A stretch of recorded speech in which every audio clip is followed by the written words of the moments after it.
So these are all phrases from Ecclesiastes 3.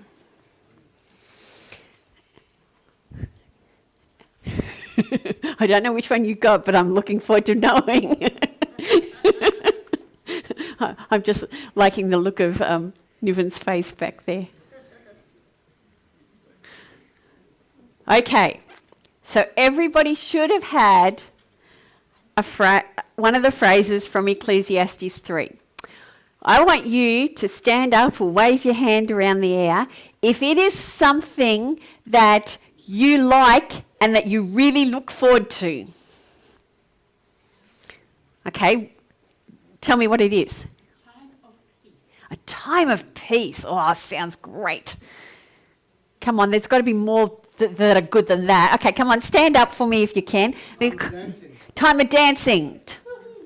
Time to give up. A time to give up. Interesting. Time to be silent. Cool. Yes.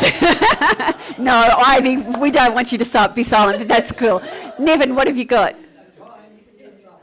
A time to love. Time to be born, yeah. A time to be born. Rewa? A time to mourn. You like that? You don't like. Well, don't just hold on to that one for a sec. Michael, what have you got? A time to refrain from embracing.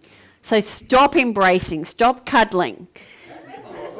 So, okay. Anybody over here? What are the good things? Time to search. A time to search, okay. A time to keep when we're getting gold medals. A time to keep, yeah. A time to die. A time to die, okay, righto. Why is that good?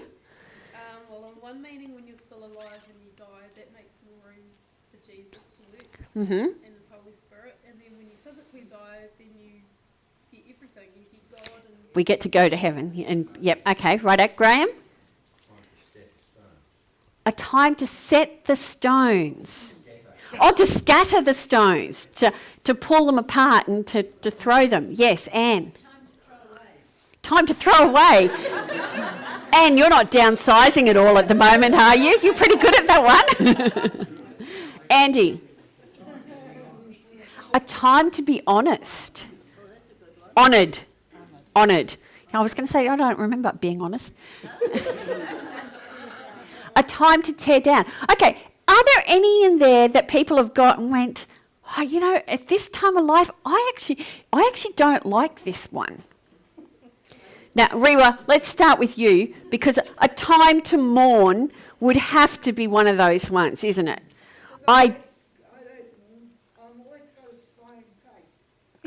Oh, well, God bless you, but I know there's times I've mourned, lots of times. What have you, Ewan, what have you got? I don't like this one at all. A time to uproot. A time to... There is something really uncomfortable about times to uproot, isn't it? I love how this is work. It is amazing watching the different things and, you know, knowing Ewan's trying to retire, Anne's moving house, and it's like God's gone around and gone, here is a card for you. Gladys, what have you got? A time to refrain from embracing. So there's times where we want to embrace each other, but there's a times to go, no, I'm just going to keep my distance from you. Yeah, COVID. Very much COVID. Lynette.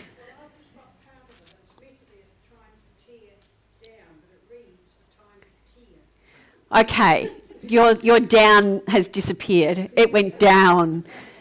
Barry. Mine is a time to embrace, but I've got to wait a few months. Evelyn's got one. Evelyn, sorry, what have you got? A time to kill. Okay. Okay. You know, it's interesting. So as we go into Ecclesiastes 3, there are all these times. And what we're going to do is, actually, I was going to do this bit really quickly and then go into the rest of the chapter today, and I actually went, I can't. There is so much in these first 8 verses that it's going to take us some time just to go through and look at it. So that's what we're going to do today. For those of you that haven't been here, we're in the book of Ecclesiastes. And we're comparing it. Oh, I don't have my board games here today. We're comparing it to board games and learning some lessons. And so the first lesson we learnt was it all goes back in the box. All goes back. At the end of the game, it all goes back in the box. So it doesn't matter. And at the end of life, it all goes back in the box and, it's all over. The second lesson was how you play the game matters. How you play the game. Is it all about winning, or is it about something else? Is it about how you're actually playing the game? Is it all about gaining money and gaining what I can and wisdom and what were the 3 things? Wisdom and pleasure and work, or is it more about having that relationship with God and Him showing us? So then we get to Ecclesiastes 3, and it starts off, it entitles it, A Time for Everything. And so I've entitled this sermon, All in Good Time, because I think this is what Solomon is trying to teach us here today. He's going, across your life, there is going to be all of these things, and you're going to go through them all in good time. But the trouble is sometimes we don't like going through them in good time. I want lots of birth. I don't like death much. I don't like mourning. In fact, the more I've got to mourn, let me get out of here and let me get a smile on my face. I'm with you, Rewa. So let's read the first 3 verses without all the bits and pieces. It says, for everything there is a season, a time for every activity under heaven, a time to be born and a time to die, a time to plant and a time to harvest, a time to kill and a time to heal, a time to tear down and a time to build up, a time to cry and a time to laugh, a time to grieve and a time to dance, a time to scatter stones and a time to gather stones, a time to embrace and a time to turn away, a time to a time to search and a time to quit searching, a time to keep and a time to throw away, a time to tear and a time to mend, a time to be quiet and a time to speak, a time to love and a time to hate, a time for war and a time for peace. And so, Solomon's here and he starts off, for everything there is a season. For every time there is an activity. For everything there is a season, a time for every activity under the sun. Do we agree with the statement that all of our life is in God's hands? Yes. The good, the bad and the ugly, right? It's all in God's hands. But there's a problem. We don't like the bad and the ugly. We only want the good. So when the bad and ugly comes along, we start to complain. We go, God, where are you? I don't want to be here. I don't want to feel this pain. I don't want to, and I want to go back. Even when I play a board game, if I'm playing Monopoly and I end up in jail and I can't throw that double dice to be able to get out of jail, give me a turn or two and I'm going to start getting really, really frustrated. I don't like it. If I'm playing Settlers of Catan and somebody puts the robber on me, give me a turn or two and I don't like it. Funnily, actually, I've got to tell you a funny story. I got a message from my sister this week. She found a T-shirt that says, I'm a pastor, watch out, I can use you in sermons. I said, funny that you should say that, I used you in my sermon last week. She thought it was funny and it was okay. So, our tendency is that we want to move from one season to the other really quickly, and we don't actually allow God that time to work through our lives. Let me give you an example. I have seen some marriages or some relationships split up, and within weeks, that one person may be living with somebody else in a full relationship. They haven't actually allowed themselves to grieve the loss of the relationship that they have just come out of, because that hurts. That's uncomfortable. What they've gone is, I'm going to jump into a new relationship. But what happens is, because they haven't actually allowed themselves to grieve, it actually keeps coming through anyway.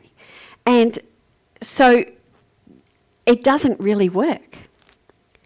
There is a time for everything. And across our life, we are going to experience all of those things. Solomon gives us 14 pairings and to illustrate these different seasons that we experience in life. And as we go through them, you're going to recognize them in your life. You're going to go, yep. You know, even as we were looking at the cards, some of you are going, yep, this is where I am right now. Or, yep, this is where I've been. And each pair is contrasting. So you've got birth and death, weep and laugh, build down and build up. And what Solomon's saying is that life is like a tapestry. We're going to have those good times and those bad times, and they're all going to be woven in together. So let's have a look at these 14 pairs. Some of them we're going to be able to put together. Solomon starts off with, there's a time to be born and a time to die. And you, as an individual, have no say in that. I was not born on the 15th of September because I decided it's time for me to be born today. I wasn't born on the 15th of September because my mother decided that I was going to be born today. The contraction started and everything just happened. I have a cousin who's born on the 14th of September.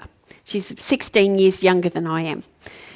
And I remember saying to my aunt, couldn't you have just waited one more day so she could have been born on the 15th of... We could have shared a birthday.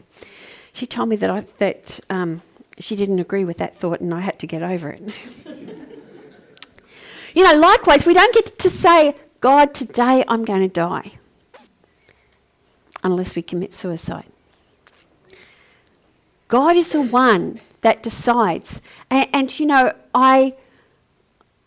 sitting with Carla and Rex and Alison, watching Alice come to the end of her life. And, you know, they didn't know which day she was going to die. In fact, I had a conversation with Carla and she said, it won't be today, but, you know, it'll be sometime in the next couple of days. And then an hour later, I'd been down there. An hour later, I get a phone call, please come back down. She's just gone. God's the one that decides that moment. Job 14, verse 5 says, you have decided the length of our lives. You know how many months we will live, and we are not given a minute longer. You know, one of the things that Solomon is saying is God has decided, God has given you those seasons, God has made these decisions, and when we fight against them, it doesn't work. So it goes on, the second one is a time to plant and a time to harvest. You know, God's ordained the seasons for this to happen. I was listening to a podcast the other day on history of New Zealand. I figure if I keep listening to podcasts on history of New Zealand, eventually I will get it all in my head. And this podcast was talking about the Maoris coming in originally and how they had a problem when they first came in because they were used to planting all the kumara on the islands that they came from, and then they came down here and the seasons were so much colder than where they had come from, and so the kumara wouldn't actually grow in some of the places. So up around the Northlands, yeah, that did well. But particularly down the South Island and stuff, they actually had to change some of the ways. And then, of course, the Pakeha came here. Well, when they came here, they came from England predominantly, and they came knowing Northern Hemisphere. So, you plant wheat at this time of the year and you harvest at this time of the year. Well, that didn't work at all down here because our seasons were turned upside down. So you could go, well, this is the day I have to plant, and so I'm going to plant and I don't care what it says. Or you could go, God's created the seasons down here differently, and I actually have to put my life into the season that He has planted me in. Now, that actually works for our personal lives at the moment too, because there are systems that come into play with each of our lives that are overriding systems that God has put into place. For example, women tend to have a time that their bodies were created to have a time that they are going to be fertile more than others. Agreed? And you see people that wait too long and then go, I can't have a baby. It's because they haven't worked in that system. Or I could say, God has designed my body to have 8 hours sleep and a couple of meals a day. I don't like that design, God. I'm only going to sleep for 2 hours a day and I'm going to eat 1 meal a week. And I'm not going to be very healthy, am I? Because there is seasons and systems that God has been put into place. And for us to get the most out of life, we actually need to go with His systems, not ours. There's times when I'm going to... I missed the next one. So then the next one is, there's times in our life when it's time to plant and put down roots, and times of upheaval, when you're going to make big moves. There might be times where you say, I am going to live in this house, or I am going to work in this office, and I'm going to stay in this job for the foreseeable future. Or for some people, 20, 30 years. But there are also times where God's saying, I'm going to uproot you. That season of your life is finished and I'm going to uproot you. It's time to move house. It's time to change jobs. It's time to whatever, maybe change a relationship. And if God is saying that is the time that you are in, you have to go, you have to really think these through. And I've got some questions for you to think through at the end, because these phrases are there, but what does that mean for us right now? Then he says, and I'm going to put 4 of these together, and they don't necessarily come in order. It's a time to kill, a time to heal, a time to love and a time to hate, a time for war and a time for peace, a time to be quiet and a time to speak. Now, that's a little bit of a strange one for me. That time to kill and a time to hate and a time for war. This is a loving God. God, what are you saying? Well, if we woke up tomorrow morning and there was an army that was not New Zealand army marching down the streets of Napier and shooting everybody in sight, is it time for an armed resistance or a time to go, welcome? What do you think? Yeah, there is times in life that war is a horrible thing, but there is times in life where it is appropriate to go to war over something. There is times where it is appropriate to stand up and go, no, this is wrong and it cannot be put up with any longer. I have a friend in Toowoomba who has worked worldwide now trying to stamp out sexual exploitation. She writes to the designers. She gets into shopping centres and going, that display there is inappropriate. That is not on for the girl. For what are we teaching our girls? She speaks, she writes books. She's an incredible lady. She's going, it's time to hate. She's saying, it is time. I have a holy discontent inside of me, and it is time to hate this thing that is harming our girls. She's not saying I hate a person, but it's time to hate. You know, sometimes it's time just to go, yes, I'm going to just go with the flow. But sometimes it is time for us to stand up and go, no more. And, you know, then we might sign a petition or march in a rally. Please don't march in a rally if you're in Sydney in COVID. But, you know, there's a time to let your voice be heard. And I actually don't even object to the people in Sydney saying there is time for our voice to be heard. I just think the way they did it was really wrong. I don't think that was wise. I don't think that was well thought through. But there's also times just to be an effective influence by loving those around you. By going, the best thing I can do is not rant and rave, is just to be here and just to love you, whatever you are going through. Solomon says there's a time to tear down and a time to build up. And for some reason, that's going along the same lines. Just that time that we need. You know, if we're going to pull it down, sometimes you actually have to pull something down before you can build it up again. I cannot build on top of dodgy workmanship. I cannot build an extension without digging down. There is time that you actually have to destroy. And Andrew will tell you this, there has been times when we've been gardening and stuff, and I have got so frustrated because what I want to do is I want to get in, I want to dig the plants, I want to plant the plants, I want to make it all look beautiful. And Andrew will go, no, we have to do the preparation work first. But that takes weeks, and that's frustrating. But it's time. It's time. It's important time.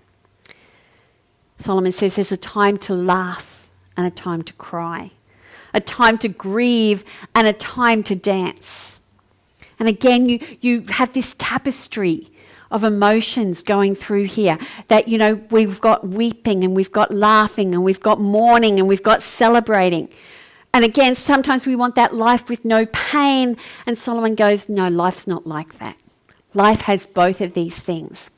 And neither one is wrong. You have both of them. But you need to know which one you're in at the moment, or you do some things really, really inappropriately. Do not mix up the time you're in when it's time for mourning and time for laughing.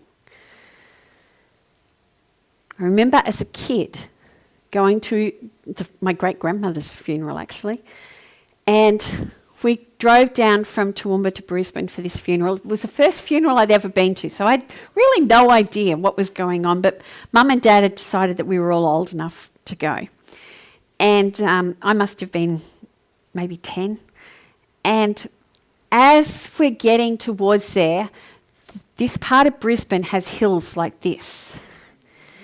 And so my dad was roaring up them and then just going down, you know, and he had us all in fits of laughter. Well, he thought that's what you meant to do. So then we arrived to the church, and my dad goes, right, everybody stop laughing.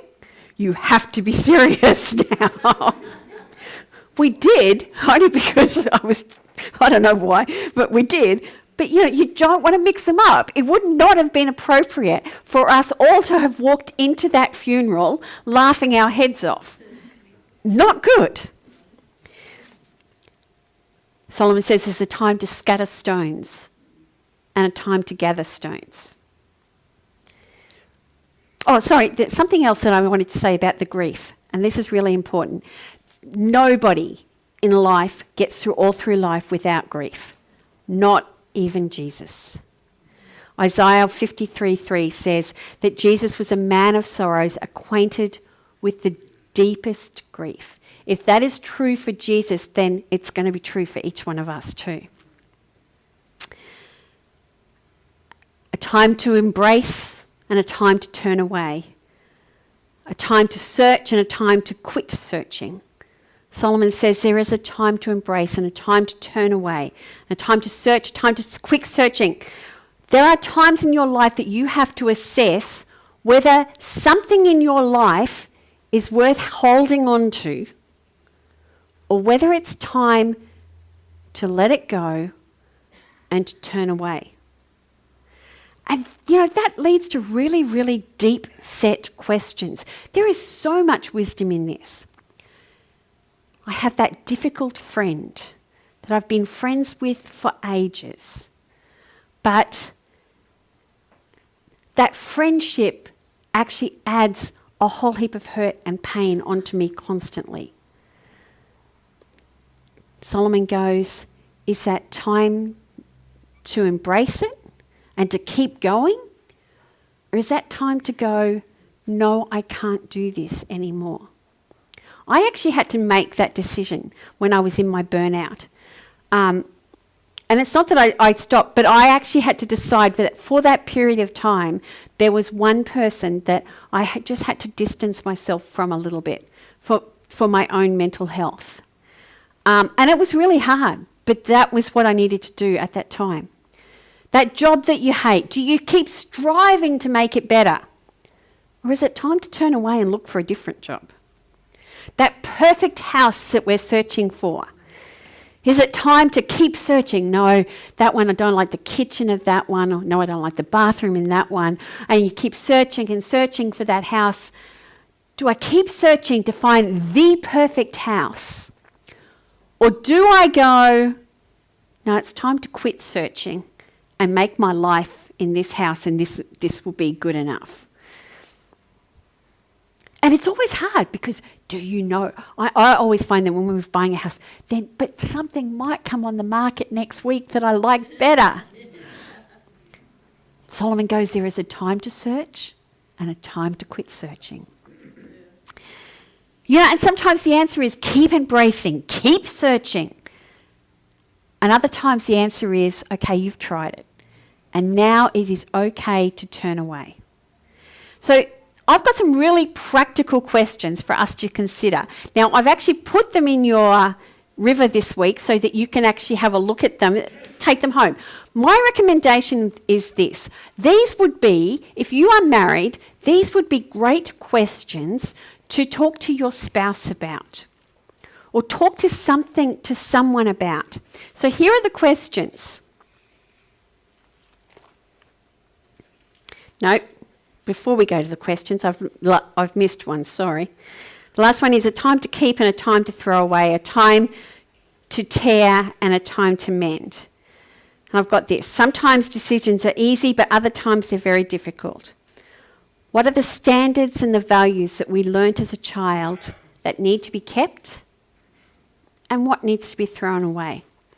Young adults all have to do this. I remember Andrew and I having the conversations when we were first married, going, okay, this is what we see in my family.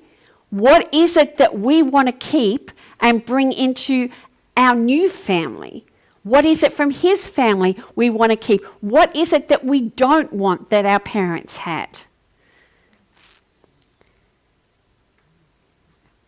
My kids are right in that phase right now. They've been brought up with certain standards. They've been brought up with ways to use money and relationships and faith. And now they are deciding what is it that they want to hold on to in their married life, in their adult life, and what are they throwing away? But that question doesn't always go just at the beginning of marriage. What is it in your life right now that you are holding on to? And what is it that it's time to throw away? What is it that you have that maybe it needs to have some mending or some repairing? So mend it or repair it. But don't just keep doing what you're doing without thinking about it, because this is the problem. So often we just go through life and we don't think about these deeper questions. So these are the deeper questions I want you to think about. Am I living my life in sync with God's season for my life at the moment? Or am I trying to force a change?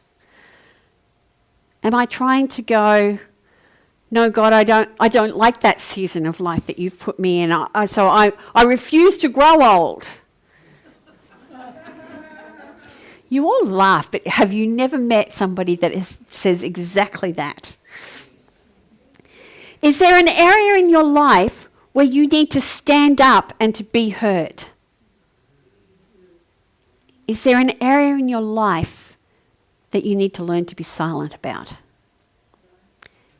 You know, this is something that you need to think about.